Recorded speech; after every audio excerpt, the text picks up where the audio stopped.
जय गुरु जी। शुक्राना गुरु जी। गुरु जी की प्यारी प्यारी संगत जी को जय गुरु जी। संगत जी, जैसे कि हम डेली श्री शिव महापुराण पढ़ रहे हैं, शिव महापुराण के अंतर्गत रुद्र संहिता और उसके अंतर्गत युद्ध खंड पढ़ रहे हैं, जिसमें कल हमने पढ़ा था कि भगवान शिव ने शंखचूर्ण का वध किया और भगवान विष्णु ने शंखचूर्ण की पत्नी का पातिव्रत धर्म भंग किया, तुलसी का, जो बाद में उसने भगवान विष्णु को श्राप दिया, जिसके कारण आज वह शालिग्राम पत्थर के रूप में पूजित हैं और हर साल माता तुलसी से उनका विवाह किया जाता है और बड़ा ही सौभाग्यशाली वह समा होता है। चलिए आज शुरुआत करते हैं हिरण्याक्ष के वध और अंधक की कथा से। जय गुरु जी। शुक्राना गुरु जी। हर हर महादेव। ओम नमः शिवाय। शिव जी सदा सहाय। ओम नमः शिवाय। गुरु जी सदा सहाय। 42वां अध्याय, हिरण्याक्ष वध। नारद जी बोले, शंखचूर्ण का वध सुनकर मुझे जिस प्रकार शिव चरित्र का ज्ञान हुआ, उससे मुझे उसी प्रकार तृप्ति नहीं होती है, जैसे कोई मनुष्य अमृत पीकर तृप्त नहीं होता। अतएव हे ब्राह्मण, उन महान शंकर जी के चरित्र और भक्तों के आश्रित उनकी सुखदायिनी लीला को आप मुझसे और कहिए। ब्रह्मा जी बोले, जलंधर का वध सुनकर सत्यवती के पुत्र व्यास जी भी ब्रह्मपुत्र मुनीश्वर से यही बात पूछने लगे। तब सत्यवती पुत्र व्यास जी से सनत कुमार जी कहने लगे, हे व्यास जी, अब मंगलदायक शंकर के सब चरित्र को सुनो, जिसमें अंधकासुर दैत्य ने शंकर जी के गाणपत्य पद को प्राप्त किया था। पहले तो उसने शंकर जी से बड़ा युद्ध किया, फिर सात्विक भाव से सदैव उनकी प्रार्थना की। यह सुन व्यास जी ने पूछा, हे भगवान, यह अंधक कौन था? किसके कुल में उत्पन्न हुआ और किसका पुत्र था? वह सब चरित्र रहस्य पूर्वक मुझसे वर्णन कीजिए। वह अंधक तो बड़ा धन्य था जो गणेश्वर हुआ। ब्रह्मा जी बोले, व्यास जी के वचन सुनकर ब्रह्म पुत्र सनत कुमार जी महेश्वर का वह सब चरित्र शुक के पिता को सुनाते हुए कहने। सनत कुमार जी बोले, एक बार देवताओं के चक्रवर्ती भक्तों कृपा करने वाले शंकर जी अपने गणों और पार्वती को साथ लेकर कैलाश से काशिका में विहार करने आए।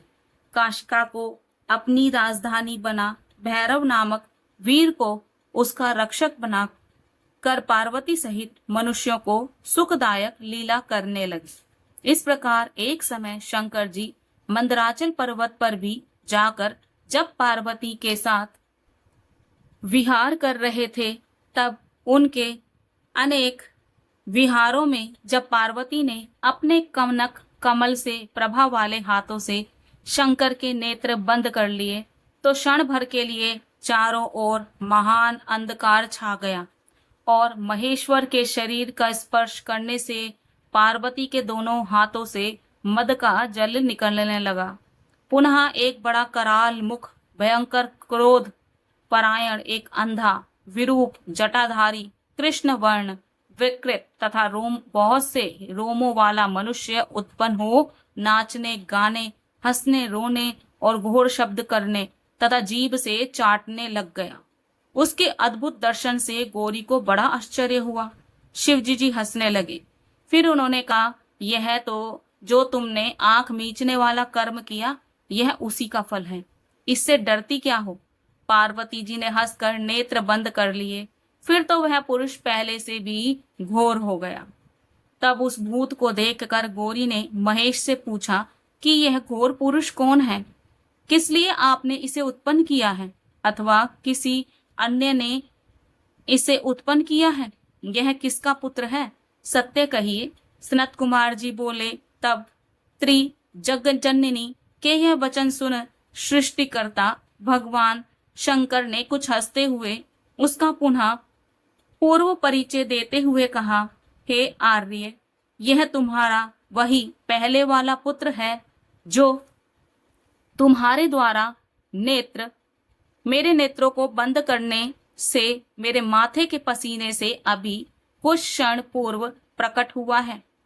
तुम ही ने इसको रचा है, अतः तुम ही अपनी सखियों और गणों सहित बुद्धि से विचार कर जैसे उचित हो इसकी रक्षा करो। यह सुन पार्वती जी ने करुणापूर्वक अपने उपायों से उसकी रक्षा का विधान किया। उसी समय हिरण्य नेत्र नामक दैत्य अपने बड़े भाई की संतति वृद्धि देखकर पुत्र कामना से शंकर जी को प्रसन्न करने के लिए वन में तप करने गया। उसके तप से प्रसन्न होकर शंकर जी उसे वर देने लगे। उसने कहा, मुझे वीर्यवान पुत्र दीजिए। मेरे भाई के तो प्रहलाद आदि 5 पुत्र हुए हैं, परंतु मेरे कोई पुत्र नहीं है। मैं वंश रहित हूँ, मेरा राज्य कौन भोगेगा। शिव जी ने तथास्तु कह उसे पुत्र प्राप्ति का वर दिया और कहा, मेरा अंधक नामक पुत्र तेरे ही समान बलवान है, तू सारा दुख भूल उस पुत्र को मुझसे मांग ले। उस दैत्य ने शिव पार्वती की प्रदक्षिणा कर उस पुत्र को प्राप्त किया और शिव जी अंतर्ध्यान हो अपने स्थान पर आए। हिरण्य नेत्र उस पुत्र को साथ ले अपने घर चला गया। पश्चात उसने देवता, पृथ्वी तथा पाताल वासियों को जीतकर अपने देश में मिला लिया। फिर तो दैत्यों के राजा हिरण्याक्ष के आतंक से देवता व्याकुल हो गए। उन्होंने सर्वात्मक यज्ञ में कराल 12 रूप प्रधान विष्णु जी की आराधना कर उन्हें पाताल भेजा। उन्होंने वहां जाकर अपनी घोर दाड़ों से प्रहार से निशाचरों की सेना को मत कर सुदर्शन चक्र से हिरण्याक्ष का सिर काट उसके राज्य पर अंधक का अभिषेक किया। फिर अपनी कराल दाड़ों पर पृथ्वी को उठा जल पर स्थापित किया और सब देवताओं ने प्रसन्न हो उनकी स्तुति की। 12 रूप भगवान अपने लोक को चले गए। हिरण्य नेत्र के मरने से सब देवता और संपूर्ण मुनि तथा वन्य जीव सुखी हो गए। इति श्री शिव महापुराण पंचम युद्ध खंड का 42वां अध्याय समाप्त। जय गुरु जी, शुक्राना गुरु जी, हर हर महादेव। 43वां अध्याय अंधक जन्म की कथा। व्यास जी बोले, हे सनत कुमार जी, सब देवताओं का द्रोही दैत्य मर गया, तब उसके बड़े भाई ने क्या किया, मुझे यह सुनने की बड़ी उत्कंठा है। कृपया कर आप मुझे वही आख्यान सुनाइए। आपको नमस्कार है। ब्रह्मा जी बोले, सनत कुमार जी, व्यास जी के यह वचन सुनकर शिव जी के चरण कमलों का स्मरण कर बोले, जब वह रहा रूपधारी विष्णु जी ने उसके भाई को मार दिया तो वह हिरण्यकशिपु क्रोध और शोक से युक्त हो भगवान से वैर करने लगा। उसने प्रजा को दुख देने के लिए कदन प्रिय वीर असुरों को आज्ञा दे दी। वे अपने स्वामी की आज्ञा शिरोधार्य कर देवताओं और प्रजाओं का कदन करने लगे। अनेक आतंक से लोगों का नाश होने लगा। देवता स्वर्ग छोड़ पृथ्वी पर भाग आए। हिरण्यकशिपु अपने मरे हुए भाई को जल दान आदि दे उसकी संतान आदि को संतावना देते हुए अपने को अजर अमर अजय और अप्रतिद्वंदी जानकर एकत्रित राज्य करने लगा। पश्चात उसने मंदराचल की गुफा में जाकर एक अंगूठे के बल खड़े होकर भुजा उठा आकाश में दृष्टि बांध बड़ा ही घोर तप आरंभ कर दिए। कुछ काल में देवताओं ने असुरों को जीतकर अपने अधिकार में कर लिया। उधर जब हिरण्यकशिपु के तब तेज से निकली अग्नि सब लोगों को बाधा देने लगी तो उससे तृप्त होकर देवता दुखी हो ब्रह्मा जी के पास पहुंचे। ब्रह्मा जी उसे वर देने गए। हिरण्यकशिपु ने कहा, मुझे कभी मृत्यु का भय न हो और ना मैं किसी अस्त्र, पाश, वज्र, सूखा वृक्ष और गिरिंद्र से ना मर सकूं तथा जल और अग्नि भी मुझे ना मार सके। देवता, दैत्य, मुनि, सिद्ध आदि आपकी सृष्टि का कोई भी जीव मुझे ना मार सके और स्वर्ग, पृथ्वी, ऊपर नीचे, दिन रात में मैं ना मर सकूं। सनत कुमार जी कहते हैं, दैत्य के ऐसे वचन सुनकर ब्रह्मा जी ने प्रसन्न हो तथास्तु कह उसे यह सभी वर देकर तप से उठा 40,000 वर्ष तक राज्य करने के लिए असुराधिपति बना दिया। वह राज्य पाकर उन्मत्त हो त्रिलोकी को ही नष्ट कर देना चाहा। उसने सारे धर्मों का नाश कर रण में प्रमत्तता व्यक्त की और सभी देवताओं को जीत लिया। इंद्रादिक सभी देवता व्याकुल हो ब्रह्मा जी की आज्ञा ले क्षीर सागर में विष्णु जी के पास पहुंचे। विष्णु जी की अनेक स्तुति कर अपना सारा दुख कहा। उसे सुन विष्णु जी ने सब देवताओं को आश्वासित कर उन्हें अपने अपने धाम जाने की आज्ञा दी और कहा कि मैं अवश्य ही उस दैत्य का वध करूंगा। तब देवता अपने धाम को चले गए। पश्चात विष्णु जी नरसिंह रूप धारण कर उस दैत्य की नगरी में गए और प्रबल दैत्यों से युद्ध किया। उनको मार कर कितनों का संहार किया। फिर निर्द्वंद हो इधर उधर घूमने लगे। कितने दैत्य फिर उनसे युद्ध करने आए। तब उन अतुल प्रभाव वाले नरसिंह भगवान को देख दैत्येश्वर पुत्र प्रहलाद ने अपने पिता से उन जगन्मय की बड़ी प्रशंसा की और कहा कि आप इनकी शरण जाइए। इस पर उस दैत्य ने पुत्र को दुरात्मा कहा और अपने वीर दैत्यों को नरसिंह जी को पकड़ लाने की आज्ञा दी। परंतु वे दैत्य उनके समीप जाते ही ऐसे दग्ध हो गए जैसे अग्नि के समीप जाने से पतंग दग्ध हो जाते हैं। उनके दग्ध हो जाने से दैत्यराज स्वयं नरसिंह जी से युद्ध करने गए। बड़ा युद्ध किया परंतु नरसिंह जी के आगे उसकी एक न चली और उन्होंने उसको पकड़ अपनी जंघाओं पर रख उसके मर्म स्थानों को अपने नखों से विदीर्ण कर दिया। अपने नख रूपी अस्त्रों से उसके हृदय रूपी कमल को उसके जीवन सहित उखाड़ फेंका। उसके सब अंग चूर्ण कर दिए। फिर प्रहलाद को बुला उसके पिता के राज्य पर उसे अभिषिक्त कर दिया। सब देवता प्रसन्न हो गए। विष्णु जी अपने लोक को चले गए। इस प्रकार रुद्र से अंधक का जन्म, वाराह से हिरण्याक्ष की मृत्यु तथा नरसिंह जी से उसके भाई की मृत्यु और प्रहलाद का राज्य पाना, ये सब कथाएं तो हमने आपको सुनाई। अब ब्रह्मा जी से अंधक को जो प्रभाव प्राप्त हुआ तथा उसने जो शिवजी जी से युद्ध किया और जैसे गणाधिपता की प्राप्ति हुई वह सुनाता हूँ, ध्यान देकर सुनिए। इति श्री शिव महापुराण पंचम युद्ध खंड का 43वां अध्याय समाप्त। जय गुरु जी, शुक्राना गुरु जी, हर हर महादेव। 44वां अध्याय, अंधक की अंधता। सनत कुमार जी बोले, एक समय विहार में तत्पर हिरण्याक्ष पुत्र अंधक से उसके भाइयों ने हंसी करते हुए कहा कि अब तुम्हारा राज्य से क्या प्रयोजन है। तुम्हारा पिता हिरण्याक्ष तो मूर्ख था, जिसने शिवजी जी की तपस्या से तुम्हारे जैसे नेत्रहीन और विकृत रूप पुत्र को प्राप्त किया। तुम राज्य पाने योग्य कदापि नहीं हो सकते। भला कहीं दूसरे से उत्पन्न हुआ पुत्र भी राज्य में भाग पा सकता है? इसका तुम स्वयं ही विचार करो। राज्य के अधिकारी तो हम लोग हैं। सनत कुमार जी कहते हैं, जब उन भाइयों ने इस प्रकार की बातें कही तो उसे सुनकर अंधक ने स्वयं अपनी बुद्धि से विचार किया और दीन हो अनेक वचनों से उन सबको शांत कर रात्रि में निर्जन वन में जा तप करने चला गया।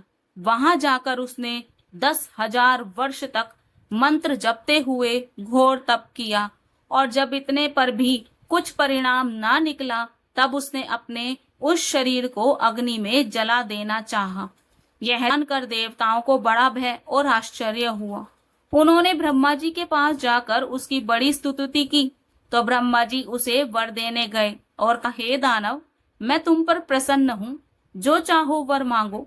उसने कहा, मेरे निष्ठुर भाइयों ने मेरा राज्य छीन लिया है, अतः वे प्रहलाद आदि सब मेरे भृत्य हो जावें, मुझ अंधे के दिव्य नेत्र हो जावें। इंद्र सब देवता मुझे कर देवें और कोई मुझे मार न सके, चाहे देवता, गंधर्व, यक्ष, सिद्ध, किन्नर और मनुष्य तथा नारायण हो और सर्व में शंकर ही क्यों ना हो। तब उसकी ऐसी दारुण वाणी सुनकर ब्रह्मा जी को बड़ी शंका हो गई और उन्होंने कहा, ऐसा नहीं हो सकता। तुम इसको पलटकर दूसरा वर मांगो। तब उसने कहा, तीनों कालों में उत्तम, मध्यम और कनिष्ठ स्त्रियों के मध्य में एक कोई ऐसी स्त्री रत्न को मेरी माता बनाइए, और उक्त कहे हुए सब वर तो मुझे प्राप्त होवे ही, परंतु शंकर को छोड़ मुझे और कोई न मार सके। अब ब्रह्मा जी ने तथास्तु कह दिया। ब्रह्मा जी के ऐसे कहते ही वह स्वस्थ हो गया और तपासन से उठकर अपने घर आया। प्रहलाद आदि सभी दैत्य उसके भृत्य हो गए। उसने ब्रह्म वरदान से सब देवताओं को जीत सबसे कर लिया। सभी उसके वशवर्ती हुए। वह मंदांध हो दुष्टों का साथ करने लग गया।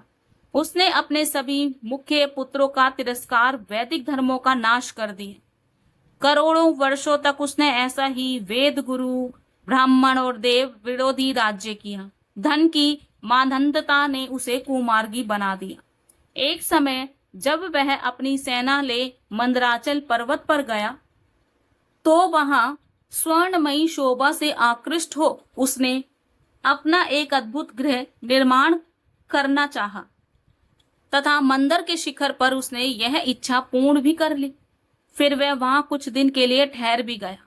एक दिन उसके मंत्रियों ने आकर उससे वहां स्थित एक सुंदर स्त्री का परिचय सुनाया और कहा कि वह परम सुंदरी और परम तपस्विनी भी है, तथा उसके पास जटाजूटधारी त्रिशूलधारी एक पुरुष भी बैठा है। उसके समीप में ही एक वृक्ष से बंधा हुआ वहां एक सुंदर वृषभ भी है। इस प्रकार उन मंत्रियों ने उससे महेश्वर और उनकी भार्या का परिचय दिया, तथा यह भी कहा कि आप चलकर उन्हें देख लीजिए। उसने कहा, नहीं, उन्हें देखने मैं क्या जाऊं, तुम सब मेरे मंत्री हो, जाकर उसकी सुंदर स्त्री मांग लाओ। तब उस दैत्यराज अंधक की आज्ञा शिरोधार्य कर उसके दुर्योधन, वैदस और हस्ती नामक मंत्रियों ने मंदिर की गुफा में बैठे हुए शिवजी जी के पास जा उसके रूप आदि अनेक प्रकार से हास्य करते हुए उनकी प्रिय भार्या जगन्न माता को दैत्य के लिए मांगना आरंभ किया। उसे सुन शंकर जी हंसने लगे और कहा, अरे दुष्टों, तुम सब मुझसे ऐसा क्या कहते हो? मेरे तो कोई माता पिता भी नहीं है और ना मेरा किसी से कोई वैसा संबंधी है। फिर भी मैं चराचर का स्वामी यहाँ गुप्त रहकर अपना एक पाशुपत व्रत समाप्त कर रहा हूँ। यह सर्वव्यापिनी सिद्धि रूपा मेरी स्त्री है। इनमें सब कुछ सहन करने की योग्यता है। जो उचित हो इन्हीं से मांगो।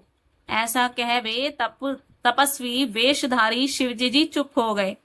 पश्चात वे दूत अंधक के पास लौट आए और जो कुछ शिव ने कहा था वह सब कह सुनाया, तथा और भी बहुत सी बातें बढ़ा चढ़ाकर सबने कही। उसे सुन मूढ़ बुद्धि दैत्य क्रोध से जल उठा और देव की प्रतिकूलता से काम विहल हो स्वयं ही वहां जाने को उठ खड़ा हुआ। इति श्री शिव महापुराण पंचम युद्ध का 44वां अध्याय समाप्त। जय गुरु जी, शुक्राना गुरु जी, हर हर महादेव। 45वां अध्याय युद्धारंभ। सनत कुमार जी बोले, तब वह मदिरा पान कर नेत्रों को घुमाता हुआ हाथी के समान गति वाला परम प्रतापी अंधक अपनी सेना को ले वहां चला जहां शिव के वीरों ने गुफा का मार्ग अवरुद्ध कर रखा था। परंतु उनके गणों की मार खाता और शरीर से पीड़ित होता हुआ भी कामाग्नि से दग्ध अंधक आगे बढ़ा। शिवजी जी के गणों ने उसे मारते पीटते रोककर उसका परिचय और आगमन का कारण पूछा। उसने अपना अभिप्राय भी बतलाया, परंतु आगे बढ़ना ही चाहता था कि शिवजी जी के गणों ने उसे मारकर भगा दिया। उसके प्रबल वीर दैत्यों में विरोचन, बलि, बाणासुर, सहस्त्रबाहु और प्रहलाद आदि ने भी उसकी ओर से युद्ध किया, परंतु वे सभी तथा और भी शंबर तथा वृषभ वादिकों को शिवजी जी के गणों ने मारकर भगा दिए। उस समय भी भयानक युद्ध हुआ। उसमें रुंड नाचने लगे और मेद, मांस तथा चर्बी पीकर गीदड़ आनंद करने लगे। रुधिर की कीच मच गई और क्रुद्ध गण उत्सव मनाने लगे।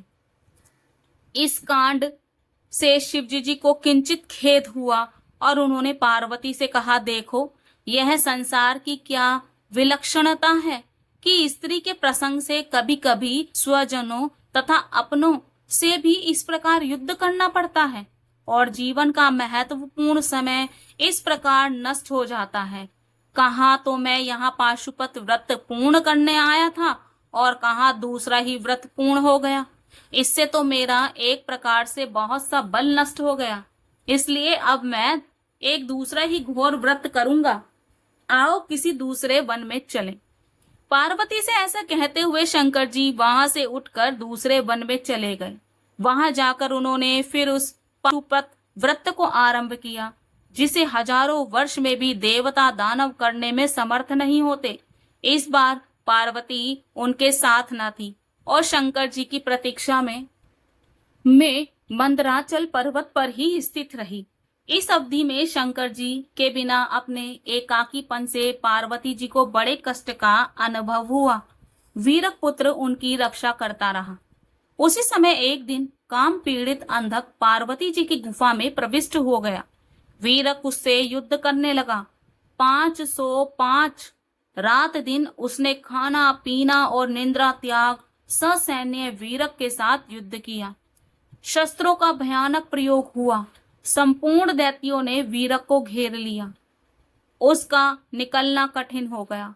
तब उस पर संकट आया देख गुफा में बैठी हुई पार्वती जी ने अपनी सखियों के साथ एकाग्र चित्त से ब्रह्मा विष्णु सहित इंद्रादि सभी देवताओं और वीरों का जो स्मरण किया, तो देवताओं की समस्त सेना स्त्री वेश में शीघ्र ही वहां उपस्थित हुई। वे सभी देवता और उनके सहायक सैनिक स्त्री वेश में गुफा के भीतर प्रवेश कर पार्वती जी के पास जा बैठे। कारण कि राजाओं के अंतरपुर में कभी भी कोई पुरुष नहीं जाता।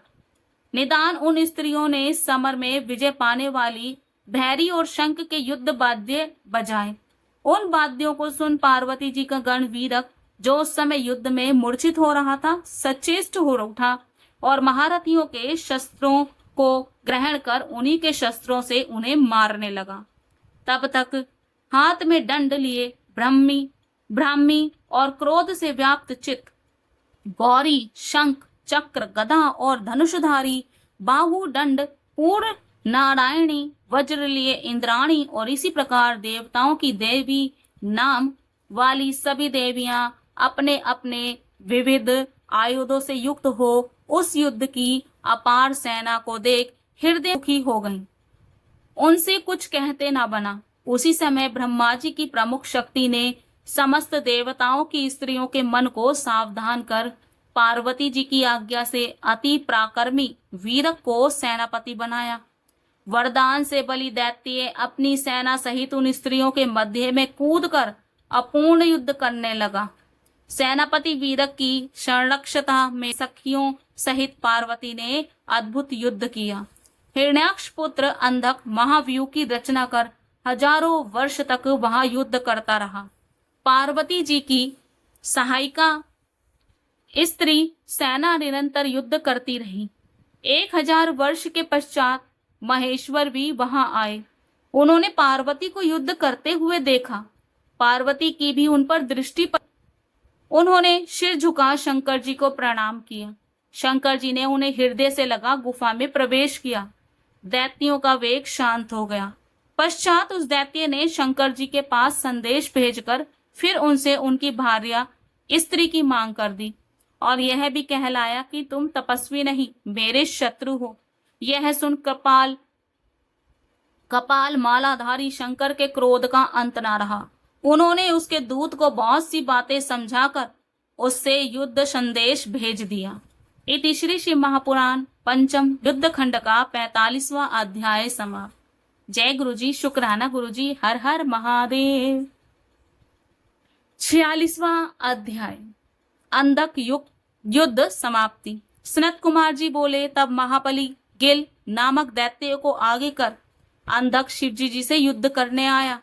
वह शंकर की गुफा पर पहुंच वज्र सा शब्द करते हुए उन पर तथा पार्वती पर भी वज्र सा प्रहार करने लगा। इसकी सेना ने शंकर की उस गुहा के द्वार को तथा उसके चारों ओर के वृक्षों और लताओं आदि को तोड़ फोड़ कर नष्ट कर दिया। फलों और मूलों को उखाड़ मनोहर जल को नष्ट कर वन के मार्गों को खंडित कर दिया। तब त्रिशूलधारी शंकर ने क्रुद्ध हो अपने दारुण भूत गणों सहित विष्णु आदि देवताओं को बुलाकर दैत्यों से युद्ध आरंभ करवा दिया।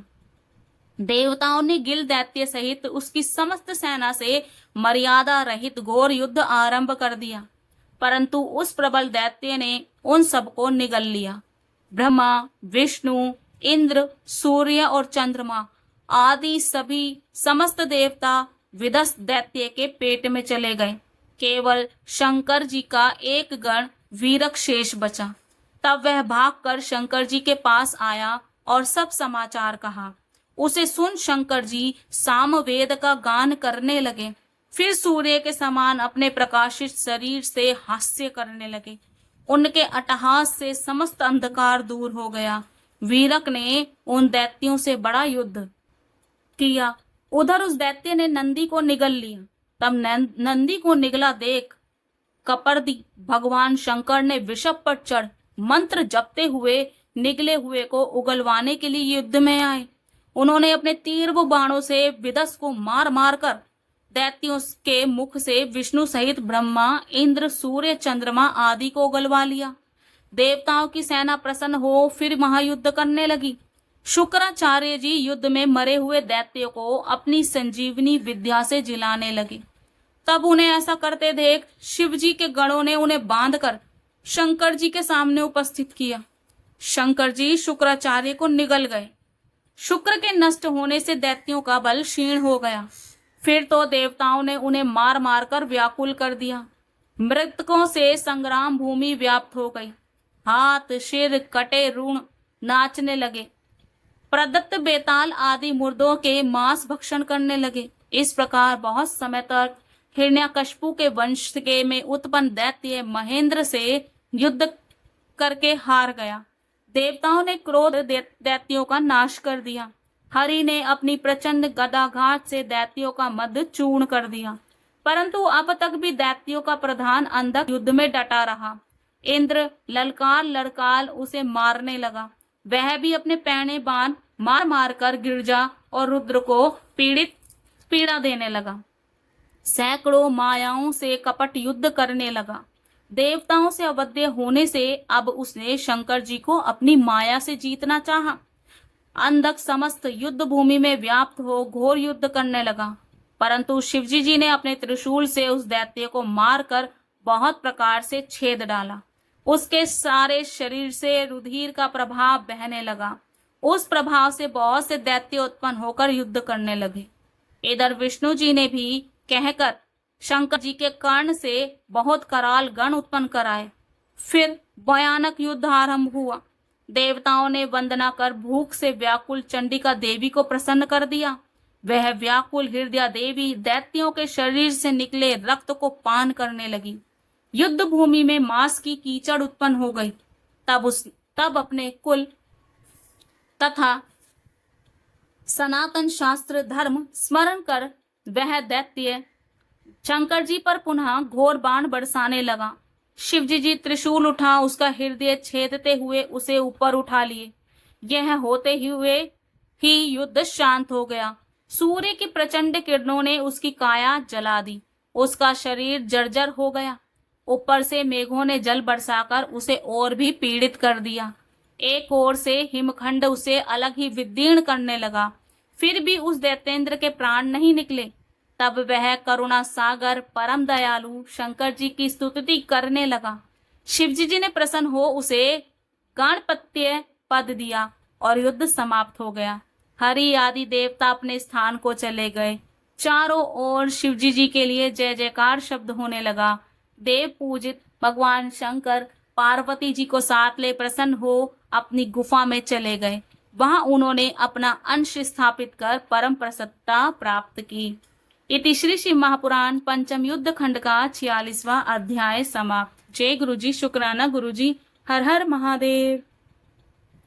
संगत जी, मैं आज अपनी वाणी को यही विराम दूंगी और कल हम पढ़ेंगे कि शिवजी जी का शुक्राचार्य जी को निगल जाना और शुक्र का शिव के उदर से बाहर निकलना, अंधक का को कैसे गणपति पद जो प्राप्त हुआ वो कैसे प्राप्त हुआ, संजीवनी विद्या का वर्णन क्या हुआ, बहुत सा आख्यान और फिर बाणासुर का आख्यान शुरू हो जाएगा।